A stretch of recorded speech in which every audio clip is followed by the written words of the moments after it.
maintenant qu'on a déballé l'Intel NUC, ou NUC, on va devoir monter le disque dur, la mémoire vive et la carte Wi-Fi si on souhaite en avoir une. Comment ça se passe? Il suffit tout simplement de retourner l'Intel NUC pour voir les 4 vis aux extrémités et en utilisant le tournevis adéquat, on va pouvoir ouvrir le cœur de ce mini ordinateur.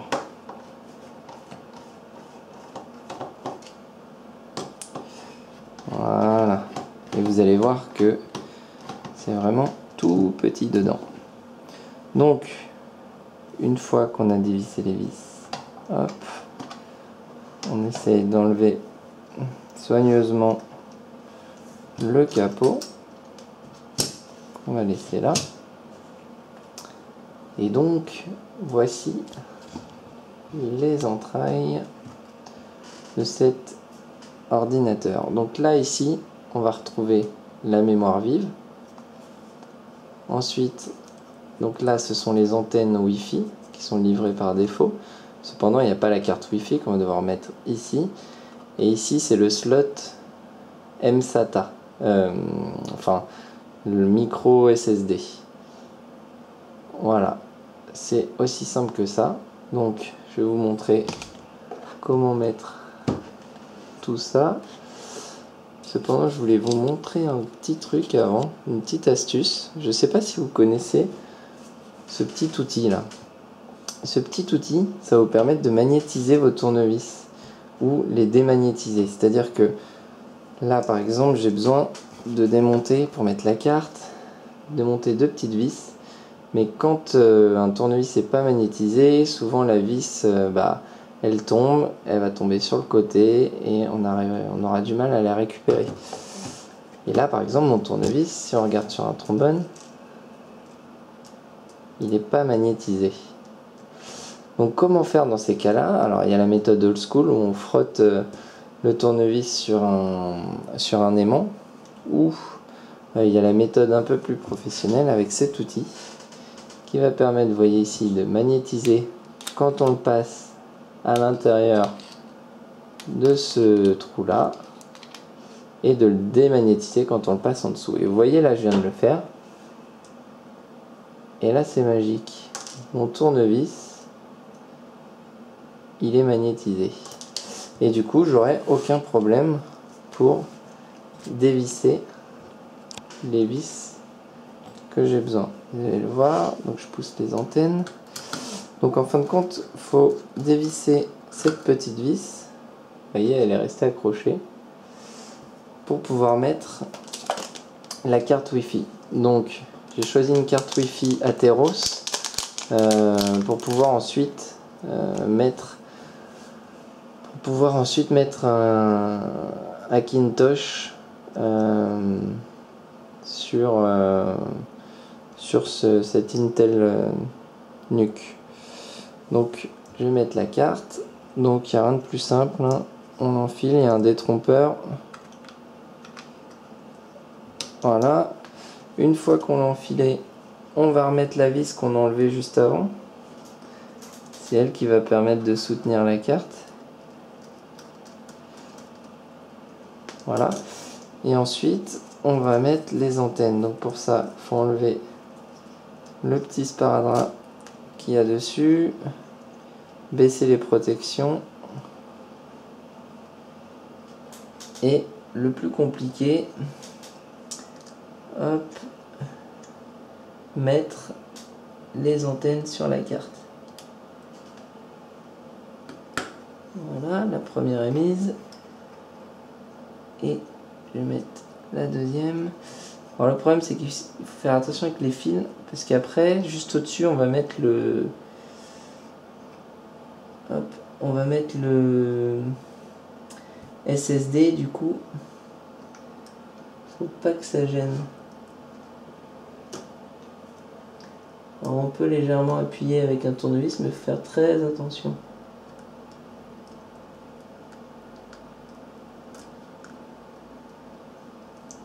Voilà. Donc ça, une fois que c'est fait, on va retirer la petite vis qui est ici, qui va permettre de soutenir le SSD. Et vous allez voir que ce SSD est vraiment tout petit. Voilà.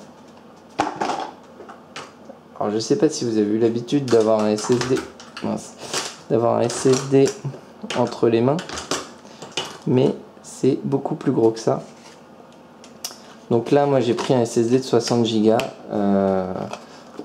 On peut prendre plus gros. Après, ça dépend ce que vous voulez faire. Moi, j'ai dans l'idée de faire un Media Center ou un Macintosh, mais étant donné que j'ai un serveur NAS, toutes les données, je vais les laisser sur le réseau. Du coup, j'ai pas besoin d'un gros SSD, et puis ça permet de faire des économies.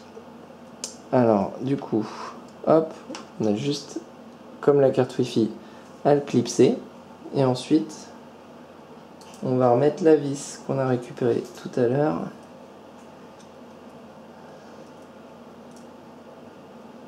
Hop.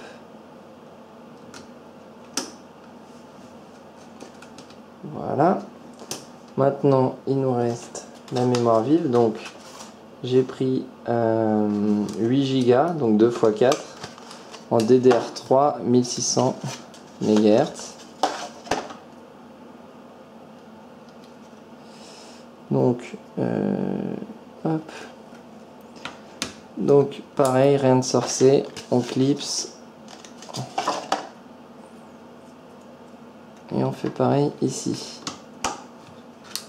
Voilà, donc là, notre Macintosh est enfin prêt. On va remettre le capot dans le bon sens de préférence. On revisse correctement, toujours avec le tournevis adéquat.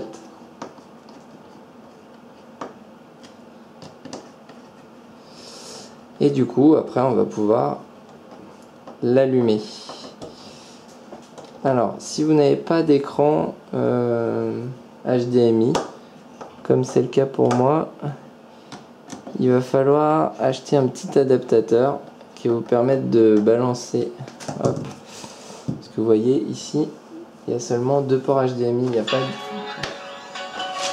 Alors, c'est la boîte. En train de chercher, je sais pas où je l'ai mis,